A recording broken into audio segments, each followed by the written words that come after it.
Entonces vamos a realizar el último ejercicio del tipo de lo que hemos visto. En esta ocasión yo quiero explicar adecuadamente cómo ustedes también pueden representar el vector resultante en coordenadas esféricas. Entonces tenemos, como lo hemos visto en los anteriores problemas, una carga Q0, la cual se ubica en el origen del sistema coordenado. Esta carga Q0 tiene un valor de 4.5 por 10 a la menos 4 coulombs.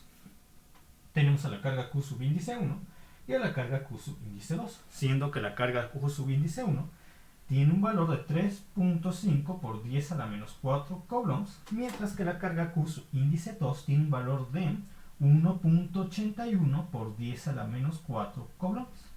Muy bien, entonces la carga Q1 y la carga Q2, en interacción con la carga Q0 que está en el origen, llevarían a cabo una fuerza de Coulomb sobre la carga Q0. La posición de la carga Q1 en el espacio tridimensional está dado por el vector posición, R0,1, sería 4x vector unitario menos 5y vector unitario más 8z vector unitario. Y la posición de la carga de Q2 con respecto al origen, es decir, con respecto a la posición de la carga Q0, estaría dada por el vector posición 0,2 a menos 2x vector unitario más 2y vector unitario menos 4z vector unitario. Muy bien. Entonces, ahora que vamos a... Bueno, ya tenemos estos datos. Nos dicen que la carga Q0 es positiva, que la carga Q1 es negativa y que la carga Q0 es positiva, cargada positiva, negativa y positivamente. Muy bien, nos dan todos estos datos y nos piden calcular la fuerza de Coulomb que actúa sobre la carga Q0 debido a la interacción con la carga 1 y Q2 que ocupan estas posiciones. Lo primero que yo voy a hacer es determinar las distancias de separación entre la carga 1 y la carga 0 y la carga 2 y la carga 0 por medio de la magnitud de los vectores posición. Para la distancia de separación entre la carga 1 y la carga 0 sería la magnitud de este vector, y para la distancia de separación entre la carga 2 y la carga 0 sería la magnitud de este vector. Entonces tengo la magnitud de 0,1 sería igual a la raíz cuadrada de ¿qué? Del cuadrado de 4, 16, del cuadrado de menos 5, que es 25, porque menos por menos, más 25, más el cuadrado de 8, que es 64.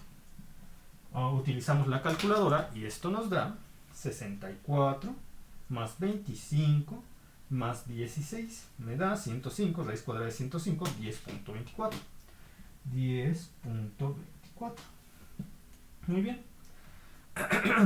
Ahora tenemos la magnitud de el vector 2, que nos permitiría definir la distancia de separación entre la carga Q2 y la carga Q0. Sería R0,2 igual a la raíz cuadrada de menos 2 al cuadrado, que es 4, de más 2 al cuadrado, que vuelve a ser 4, de menos 4 al cuadrado, que es 16. Tendríamos raíz cuadrada de 24, y la raíz cuadrada de 24 es 4.89.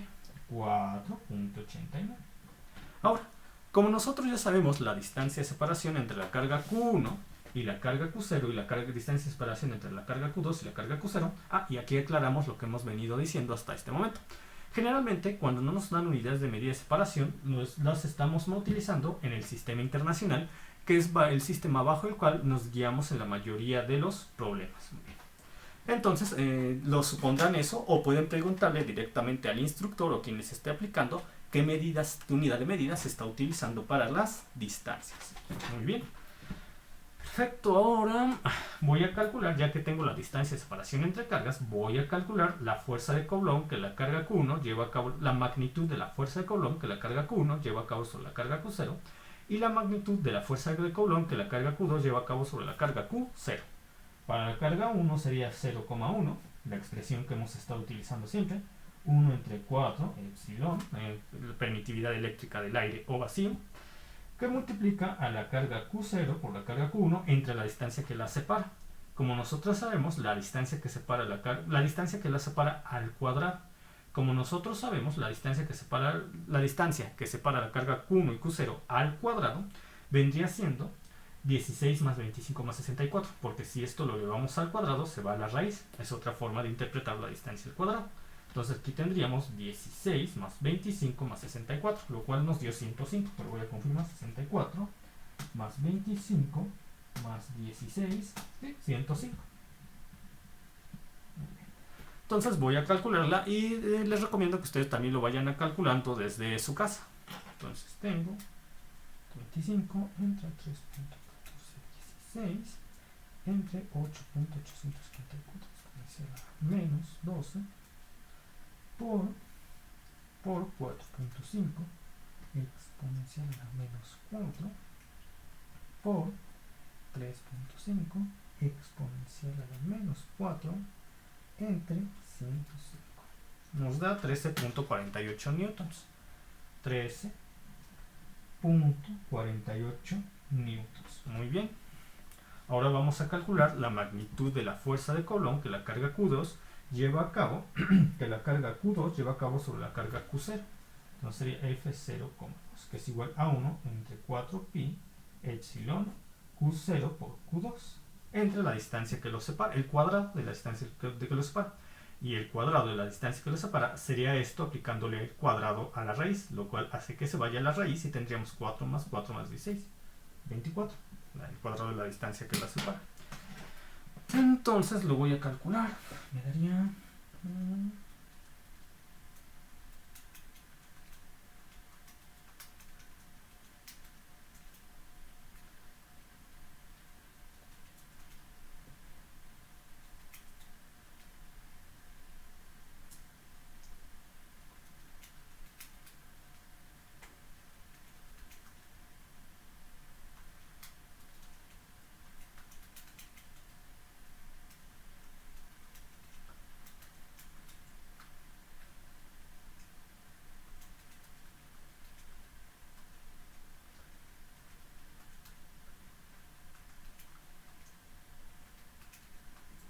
me daría 30.5 newtons. 30.5 newtons. Muy bien. Ahora yo voy a obtener, como lo hemos hecho en los anteriores ejercicios, el vector unitario del vector posición de carga de 1 con respecto a 0 y el vector unitario del vector posición de 2 con respecto a 0. Para obtener el vector unitario de 0,1 sé que es igual al vector posición R0,1 entre la magnitud de R0,1. Es decir, cada una de las componentes en X, en Y y en Z se dividirá de este vector se dividirá entre 10.24. Para saber la componente en X, en Y y en Z, X en Y y en Z del vector unitario. Ahorita no hemos ocupado I, J y K vector unitario porque en algunos ejercicios y en algunos libros se darán cuenta que muchas veces lo suelen sustituir por X, Y y Z. Lo mismo, pero me gusta manejar de vez en cuando esta notación para ver ese caso. Entonces tenemos 4 entre 10.24 me da 4 entre 10.24 me da 0.39 por X vector unitario. Ahora, menos 5 entre 10.24 menos 5 entre 10.24 y me da menos 0.488 por Y vector unitario. Luego tenemos 8 entre 10.24 nos da 8 entre 10.24 nos da más 0.78 z vector unitario. Ahora vamos por el vector unitario de 2. Por el vector unitario de la posición de 2 con respecto a 0. Y sería el vector posición R sub índice, 0 entre la magnitud de dicho vector. Y esto nos daría dividir ya las componentes en X, en Y y en Z de dicho vector entre su magnitud, que es 4.89. Y diríamos 2 entre 4.89. Y me da menos 0.4. Menos 0.4 X vector unitario. En el otro sería más 0.4 Y vector unitario. Y finalmente 4 menos 4 entre 4.89. Menos 4 entre 4.89 me da menos 0.81 z vector unitario.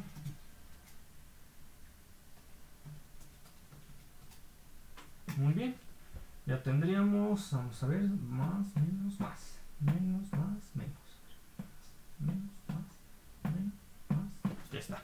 Ya tenemos nuestros vectores unitarios. Ahora, para saber la magnitud de la fuerza en forma vectorial de la que lleva a cabo la carga Q1 sobre la carga Q0 y la carga Q2 sobre la carga Q0, nosotros ya solamente tenemos que multiplicar para obtener la fuerza vectorial de la carga Q1 con respecto a la carga Q0, la magnitud de la fuerza fuerza que la carga Q1 lleva a cabo sobre la carga Q0, aquí está, 12.48, por su vector unitario, el de 1 con respecto a 0.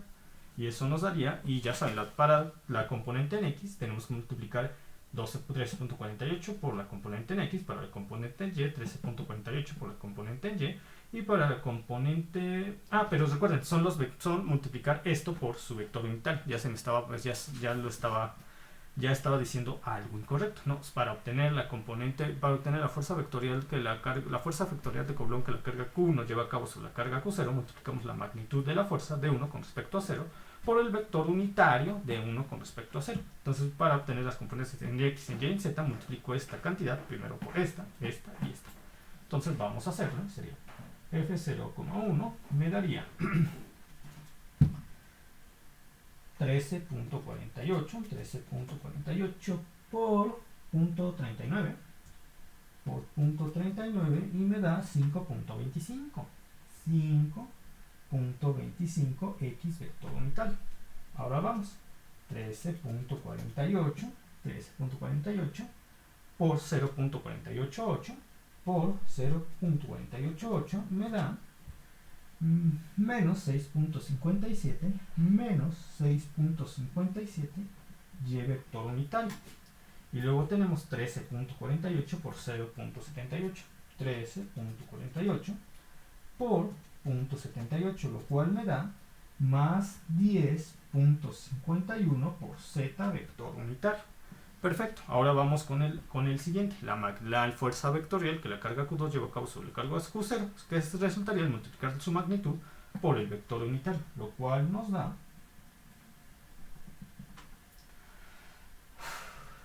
30.5 por 30.5 por... Para saber la componente en X sería 30.5 por menos 0.4, que me da menos 12.2 X vector unitario, y el otro es más 2, entonces sería más 12.2 Y vector unitario, y el otro es menos 4, que sería el doble de esto, pero negativo, que es menos... sí está bien, sí, vamos bien. Que sería... Sí, el doble de esto sería menos 24.4, menos 24.4 Z vector unitario. Bien, checo con cuidado todo esto, que todo sí, esto tiene sentido, totalmente. Menos, más, menos. Hay que fijarse mucho en los signos, dado que es en lo que uno más se equivoca, los signos. Pero recuerden algo, tenemos aquí hay que evaluar otro aspecto, casi se me olvida. Las polaridades de las cargas. Entre la carga Q0 y la carga Q1 existiría una fuerza de tracción, por ser signos negativos, signos contrarios. Pero entre la carga Q0 y la carga Q2 es de repulsión por tener signos iguales. Entonces, la fuerza que realmente me va a definir, la fuerza que la carga Q2 lleva a cabo sobre la carga Q0, es esta misma, pero con los signos invertidos por ser una fuerza de repulsión. Entonces, más, aquí es más, aquí es más, aquí es menos, y aquí es más, y así ya quedaría. Muy bien. Dejen checo si hay algún otro detalle que se me esté pasando. Está bien. Este es más, este es el menos, este es el más. Perfecto. Y todos están en newtons, y están en newtons sus unidades de medida. Ya he llegado a la respuesta del problema. ¿Pero qué me hace falta aquí? Las coordenadas, ¿cuáles hemos visto? Coordenadas cilíndricas. Entonces voy a volver a coordenadas cilíndricas, pero antes de ello voy a calcular la fuerza resultante, y esa es la fuerza resultante a la cual yo pondré en coordenadas cilíndricas y posteriormente esféricas. Ahorita les explico sobre el proceso para obtener coordenadas esféricas. Entonces, el resultado en coordenadas esféricas. Entonces voy a sumar. Entonces yo tengo la fuerza resultante, que es igual a la suma de la fuerza 0 de la fuerza que la carga 1 lleva a cabo sobre la carga 0 y la fuerza que la carga 2 lleva a cabo sobre la carga 0. Sería fuerza resultante, y esto me da 5.25 más 12.2, lo que me da 17.45. 17.45, ahí está.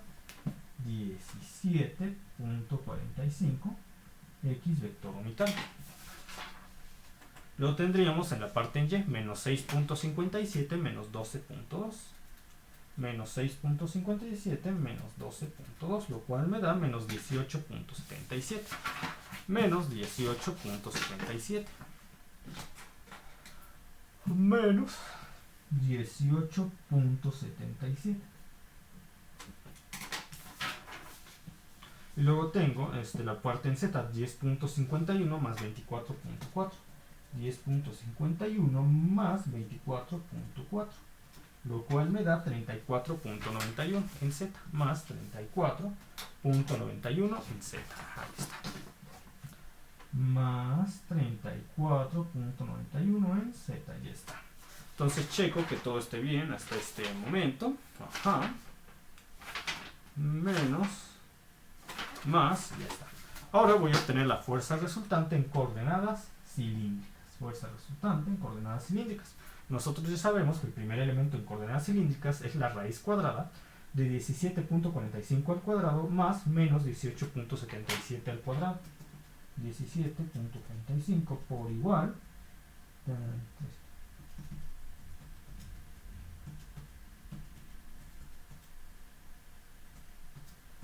y me da 25.62 newtons. Ahora necesito el ángulo. ¿En el ángulo qué? El ángulo que forman sobre el plano XY, la proyección en Y, que en este caso es negativo, va hacia abajo, y la proyección en X, que en este caso es positivo, va hacia la derecha. Es decir, el ángulo se estaría midiendo en el cuarto cuadrante. Entonces, este ángulo que yo necesito sería igual a la tangente a la menos 1 de 18.77 entre 17.45. Pero como se mide en el sentido de las manecillas del reloj, sería negativo el ángulo. Entonces, yo tomo 18.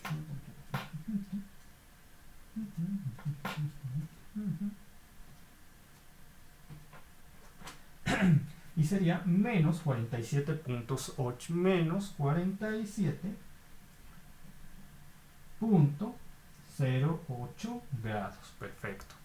Coma. El último elemento, que en coordenadas rectangulares y en coordenadas cilíndricas es el mismo, la proyección en z.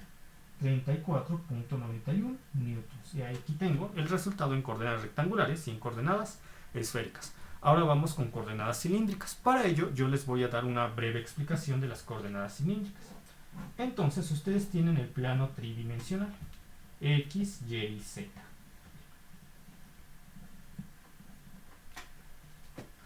Y tenemos el vector tridimensional R, el cual proyecta una sombra sobre el plano XY, siendo este el vector sombra R, XY. Aquí tendría el R, y aquí el RXY. El ángulo que forma dicho vector sombra sobre el plano XY con respecto al eje X positivo es el ángulo phi variable, mientras que el ángulo de separación del vector tridimensional, el vector, en este caso mi resultante tridimensional, con respecto al eje Z es el ángulo θ. Por lo que si yo proyecto una línea paralela al eje Z, también tendremos un ángulo de la línea paralela al mismo vector siendo θ. Entonces, yo ya sé, por lo que hemos visto de componentes rectangulares, que la proyección en X y la proyección en Y serían igual a lo siguiente. La proyección en X sería igual a la magnitud de este vector que se proyecta sobre el plano XY, es decir, R, X, Y, por el coseno de phi variable, el ángulo que existe en el plano XY. Mientras que la magnitud de Y sería RXY por el seno de phi variable. Ahora, ¿qué vamos a hacer a partir de este momento? Tenemos que buscar unas definiciones para X, Y y Z en términos de phi variable y de θ. Nos falta en términos de θ. Tenemos este ángulo y este ángulo θ y formado por la hipotenusa y los catetos Z, que es la línea paralela a Z, y el cateto de la magnitud del ángulo que se proyecta sobre el plano XY, R sub índice XY. Entonces tenemos el seno de θ es igual al cateto opuesto, que sería de la magnitud de ese ángulo, cateto opuesto, la magnitud de ese ángulo, entre la hipotenusa, que es la magnitud del vector R. De tal manera que R sería igual que R XY, R de la magnitud del vector que se proyecta sobre el plano XY, sería igual a R por el seno de teta, lo cual lo puedo sustituir en esta posición y en esta posición, con lo que x quedaría definido como r seno de teta por el coseno de phi variable, y y quedaría definido por r seno de teta por el seno de phi variable. Ahora, yo ya tengo el seno de teta, voy por el coseno de teta. Coseno de teta sería igual al cateto adyacente de este triángulo. El cateto adyacente sería la proyección, la línea paralela a z, este de acá, z, cateto adyacente, mientras que la hipotenusa es la magnitud de r, de tal manera que z es igual a r por el coseno de teta. Es decir, ya definí a x, y y z, a x, y y z de las coordenadas rectangulares en términos de ángulos teta y phi variable que intervienen para las coordenadas esféricas. Muy bien. Por lo tanto, yo de esta expresión puedo definir el ángulo teta, que sería igual a la coseno a la menos 1 de la proyección en z del vector resultante entre la magnitud del vector resultante. Muy bien. Y sé, a su vez, por algo que ustedes ya han visto en primer semestre, que la magnitud de r sería igual a la raíz cuadrada de su proyección en x más su proyección en y más su proyección en z. Muy bien. Ahora, con toda esta información, yo ya puedo definir las coordenadas esféricas para este vector resultante. Tendría lo siguiente. Entonces, vector resultante. Aquí está. Mi primer elemento sería precisamente la magnitud del vector resultante, que es igual a la raíz cuadrada de su proyección en x, a la raíz cuadrada del cuadrado de su proyección en x más el cuadrado de su proyección en y más el cuadrado de su proyección en z. Este es este de acá, es este, que sería raíz cuadrada de más 17.45 al cuadrado más menos 18.77 al cuadrado más 39.91 al cuadrado. Eso me da, ahora utilizamos la calculadora y me da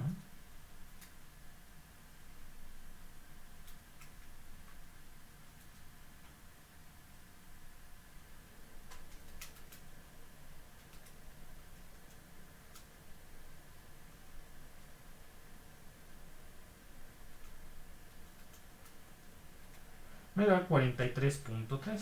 43.3.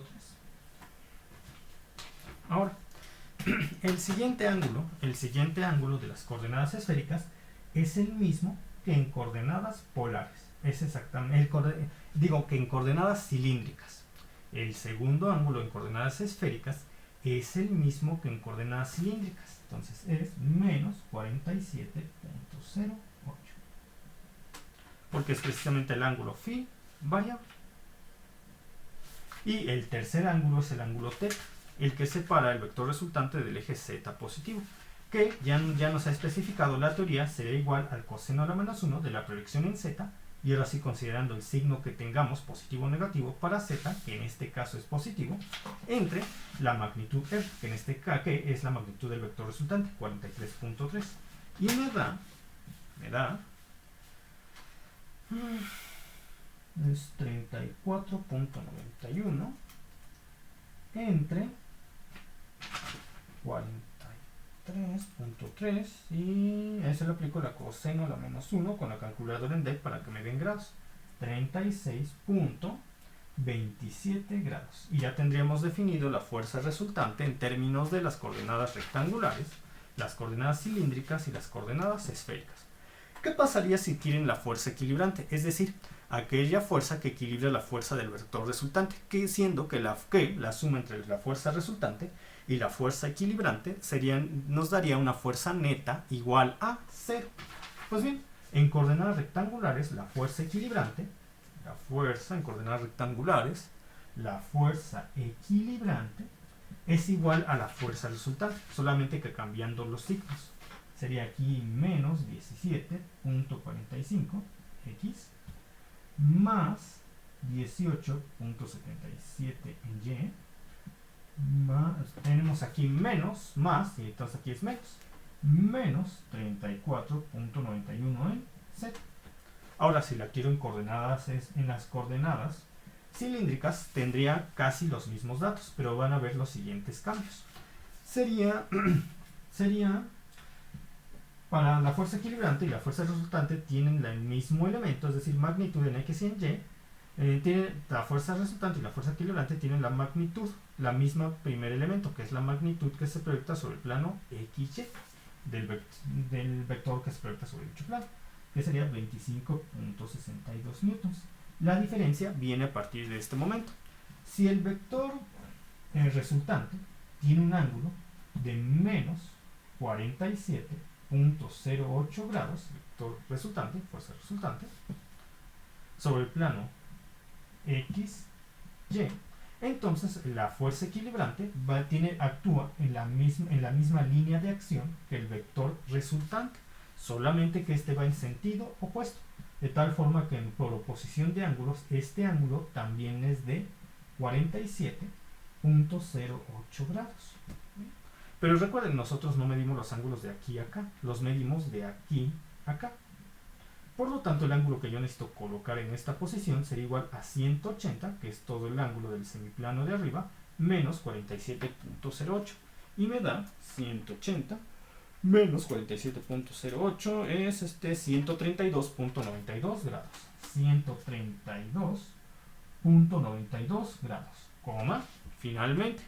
Ahora yo tendría, si yo para la fuerza resultante en coordenadas cilíndricas tuve 34.91, ahora tendría para la fuerza equilibrante menos 34.91. Ahí está. Ahora yo quiero la fuerza equilibrante en coordenadas esféricas. La fuerza equilibrante en coordenadas esféricas sería igual a, me fijo cómo está la fuerza resultante en coordenadas esféricas. Este dato es el mismo tanto para la fuerza resultante como para la fuerza equilibrante. 43.3, este ángulo.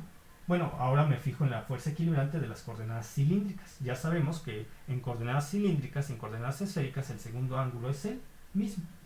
132.92 grados. Y ahora yo necesito el ángulo teta. El ángulo teta yo sé que es igual, yo sé que se obtiene por medio de esta expresión. Y en este caso ya no sería z 34.91 el que manejaría, sino la z del vector resultante, que es menos 34.91. Entonces el ángulo teta que escribimos en esta posición sería igual al coseno de la menos 1 de menos 34.91 entre 43.3. Y lo voy a calcular.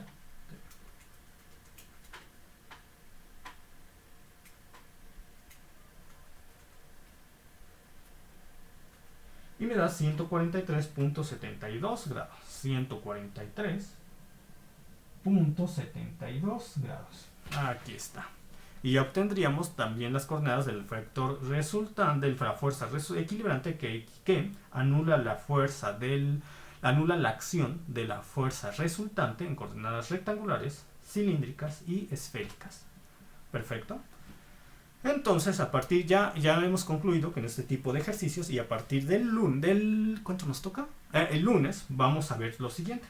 Por ejemplo, vamos a ver la fuerza de Coulomb que se ejerce sobre una carga puntual debido a un cuerpo cargado eléctricamente en su longitud, en su superficie o en su volumen.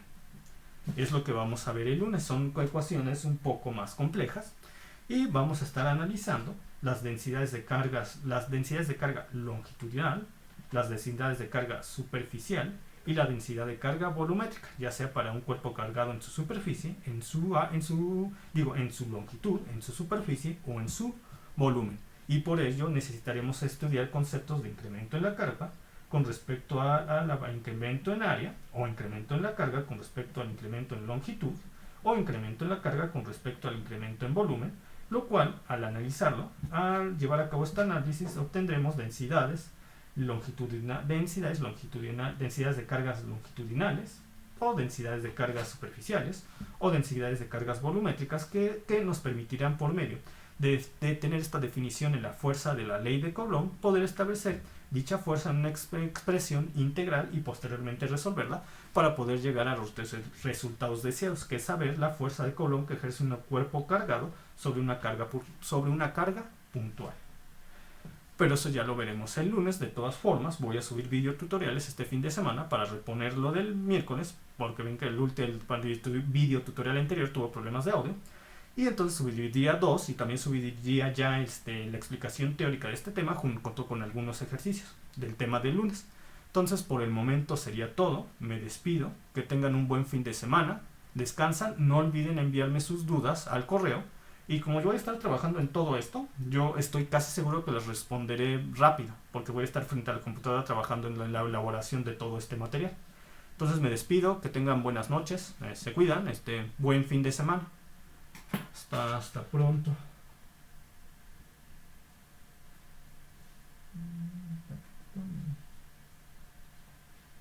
Sí.